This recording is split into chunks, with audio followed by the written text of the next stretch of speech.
Ontem fazíamos a procissão de São Pedro pelas águas do rio Poti, chegando depois a celebrar a missa com grande participação do povo na paróquia de Nossa Senhora do Perpétuo Socorro, lá naquela região onde praticamente nasceu a nossa cidade de Teresina. E vale a pena retomar esta figura de Pedro, que começamos a falar no programa anterior, agora sob o aspecto da rocha.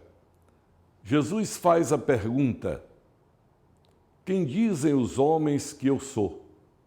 E é Pedro então quem se adianta e diz: tu és o Cristo, o Filho de Deus vivo. Essas palavras que estão na cúpula da Basílica de São Pedro, escritas em latim e grego, para dizer, é por causa disso que este Pedro que está enterrado aqui, embaixo deste altar, é a rocha.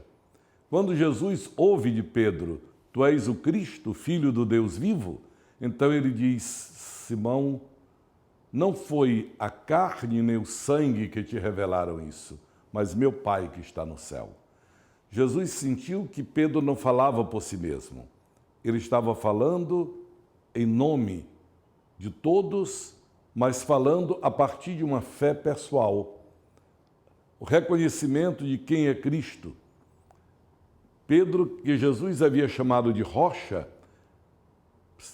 então Jesus diz: Pedro, tu és pedra. Quer dizer, a fé de Pedro em Cristo se torna uma rocha, sobre a qual Jesus vai construir a sua igreja.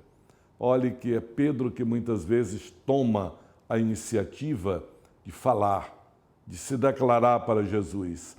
É na barca de Pedro que Jesus entra para pregar. É a Pedro que Jesus manda Madalena anunciar que ele está vivo e assim por diante. Desta forma, nós encontramos que, de fato, Pedro se torna essa rocha. A rocha firme da igreja, que é a fé.